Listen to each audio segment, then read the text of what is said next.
Cristo vem me buscar, para o céu me levará, o Cordeiro prometido voltará. Cristo manda a tempestade vigiar e sempre orar, para o toque da trombeta escutar. Olá, irmãos e amigos, estamos juntos mais uma vez a fim de meditarmos na Palavra de Deus. Meu nome é Edivaldo e hoje gostaria de compartilhar mais uma meditação baseada no Evangelho de Marcos, capítulo 13, a partir do verso 14 ao 23. Assim diz a Palavra do Senhor. Quando vocês virem o sacrilégio terrível no lugar onde não deve estar, quem lê, entenda. Então os que estiverem na Judéia fujam para os montes. Quem estiver no telhado de sua casa, não desça nem entre em casa para tirar dela coisa alguma. Quem estiver no campo, não volte para pegar o seu manto. Como serão terríveis aqueles dias para as grávidas e para as que estiverem amamentando. Orem para que essas coisas não aconteçam no inverno, porque aqueles dias de tribulação, como nunca houve, desde que Deus criou o mundo até agora, nem jamais haverá. Se o Senhor não tivesse abreviado tais dias, ninguém sobreviveria, mas por causa dos eleitos por Ele escolhidos, Ele os abreviou. Se então alguém lhes disser, vejam, aqui está o Cristo, ou vejam, ali está Ele, não acreditem, pois aparecerão falsos cristos e falsos profetas, que realizarão sinais e maravilhas para, se possível, enganar os eleitos. Por isso, fiquem atentos, avisei-os de tudo antecipadamente.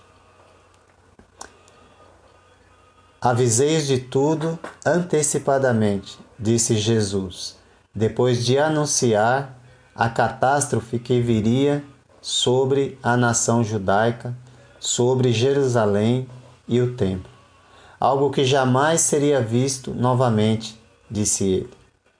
Lucas, no seu evangelho, esclarece na passagem paralela dizendo: haverá grande aflição na terra e ira contra este povo. Lucas 21, verso 22. Claro que isso é uma referência aos judeus, por terem rejeitado o Messias. Terão dias de grande tribulação. Mas os discípulos de Jesus serão poupados pela obediência à sua palavra. Por isso ele disse: avisei-os de tudo antecipadamente. O propósito dessa explicação é alertar os discípulos sobre o que acontecerá, para que eles sejam poupados, e realmente foram, pois eles deram continuidade depois do ano 70 na obra de Deus, com muito mais vigor, com muito mais fé na palavra de Deus. Há necessidade de preparo espiritual para que os eventos não abalem a fé e a perseverança necessária em dias de luta, em dias de angústia, em dias de dificuldade, de grande tribulação. Jesus nos dá entendimento suficiente para evitar a ansiedade sobre os acontecimentos futuros. Basta confiar em sua palavra e obedecer suas orientações sem especulações, confiando apenas naquilo que ele tem revelado. O sinal do início do fim é anunciado por Jesus. Ele anuncia que antes do fim do mundo e antes da volta de Jesus acontecerá a destruição de Jerusalém. E isso servirá de sinal para nos preparar para a sua volta. É importante frisarmos que no início o sinal pedido pelos apóstolos no verso 4 foi dado a eles. E agora Jesus diz que o sinal da destruição que virá será a presença do exército romano com seu general prepotente, julgando-se acima de todos, inclusive de Deus, o qual ele chama de abominável da desolação, ou sacrilégio terrível, ou o significado é aquilo que causa desolação. Isso foi predito pelo profeta Daniel, no capítulo 12, verso 11. Será o sinal evidente para fugir da cidade. O termo sacrilégio terrível, ou coisa terrível, ou abominável da desolação, indica algo nojento, alguém nojento, prepotente, que destrói e profana. E isso se refere com certeza absoluta ao Império Romano, sitiando a cidade, como vemos em Lucas 21:20, que é o texto paralelo a essa passagem. Lucas nos diz de uma forma bem clara: quando virem Jerusalém rodeada de exércitos, vocês saberão que sua devastação está próxima. Então não há dúvida de que o abominável da desolação é o Império Romano sitiando a cidade e servindo de sinal para os discípulos de Jesus fugirem, irem para os montes, salvando as suas próprias vidas. A profanação e destruição do templo servirá de aviso sobre o fim do mundo, mas não será o fim naquele momento, pois se refere à destruição do templo e de Jerusalém. A profecia serviria de sinal para que eles fugissem para os montes. Porém, do juízo final, ninguém poderá fugir e só Jesus poderá nos livrar da destruição do fim do mundo. Portanto, se você ouve essa palavra, é importante saber que os sinais já foram dados e agora nós aguardamos a vinda de Jesus. Portanto, prepare-se. Com Jerusalém sitiada pelos romanos, o horror começará. Foram dias terríveis para aquelas pessoas naqueles dias. As instruções de Jesus para seus seguidores são para fugir imediatamente quando virem o cerco do Império Romano, sem se preocupar com pertences materiais, pois não haverá tempo para isso. Essa preocupação traria morte com os que não creram em Jesus. Portanto, nesse momento, confiar na palavra de Jesus é essencial. Contudo, fugir para viver e pregar o Evangelho, posteriormente, cumpre o plano do Senhor, dando oportunidade aos que ficarem através dos seus discípulos. E realmente eles fizeram isso.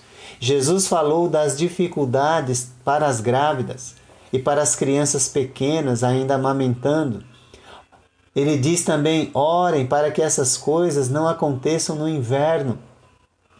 Tudo isso para enfatizar que as circunstâncias dessas pessoas ou as circunstâncias climáticas dificultariam a fuga. Tudo para escapar da ferocidade do ataque descrito nos versos 19 e 20, falando do abominável da desolação, que vem para destruir, que vem para acabar com tudo. Para os salvos, porém, a bênção será dupla. A salvação física da destruição de Jerusalém e a salvação eterna por meio de Jesus. Porém, não deveriam ignorar o perigo espiritual. Satanás se aproveitaria desse momento para levantar falsos profetas, e esse perigo seria quase imperceptível, pois muitas pessoas se levantariam dizendo: eu sou o Cristo. Mas é necessário acreditar que Jesus, ele deixou bem claro que naquele momento ele estava se referindo à destruição do templo e da cidade de Jerusalém, e não necessariamente à sua volta naquele momento. Mas depois desses acontecimentos, os discípulos deveriam se preparar.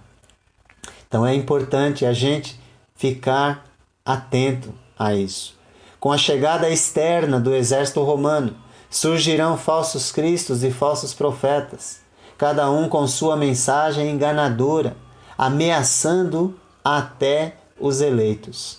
Aqueles que não prestaram atenção nas palavras de Jesus poderiam ser enganados. Nesse momento, então, confiar na palavra de Jesus é essencial para se livrar da morte física e do engano espiritual. Os falsos profetas iludem com promessa de libertação e segurança no meio do ataque romano.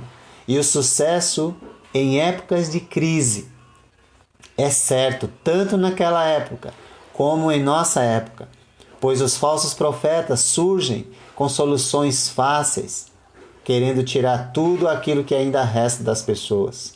O sucesso aumenta por causa dos sinais e maravilhas que praticam, em nome do inimigo, usando o nome de Deus. Porém, serão incapazes de salvar fisicamente qualquer pessoa e certamente não podem dar o mais importante, que é a salvação espiritual. Somente Deus é capaz de salvar e está realizando sua obra salvadora por meio de Jesus e mostrará sua capacidade salvífica por meio desse aviso dado àqueles discípulos. Hoje, a mesma raça de falsos profetas, pregadores e enganadores, tem levado muitas pessoas ao engano, apresentando esquemas complicados sobre a volta de Jesus e o fim do mundo. É preciso enxergar o perigo espiritual que esses falsos mestres representam e prestar atenção somente, unicamente, nas instruções de Jesus. O sinal para a volta de Jesus já foi dado. Jerusalém caiu e está destruída. E a volta de Jesus pode ocorrer a qualquer momento. Jesus rejeitou Jerusalém e seu povo, porque eles o rejeitaram. E agora o seu povo, a igreja, aguarda ansiosamente o seu resgate na sua segunda vinda.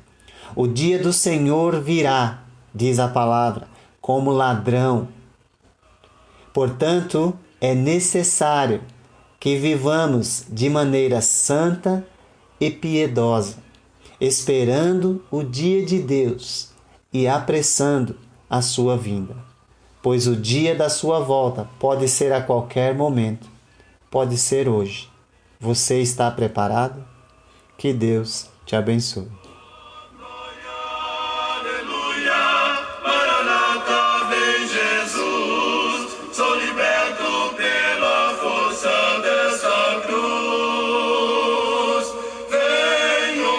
Console.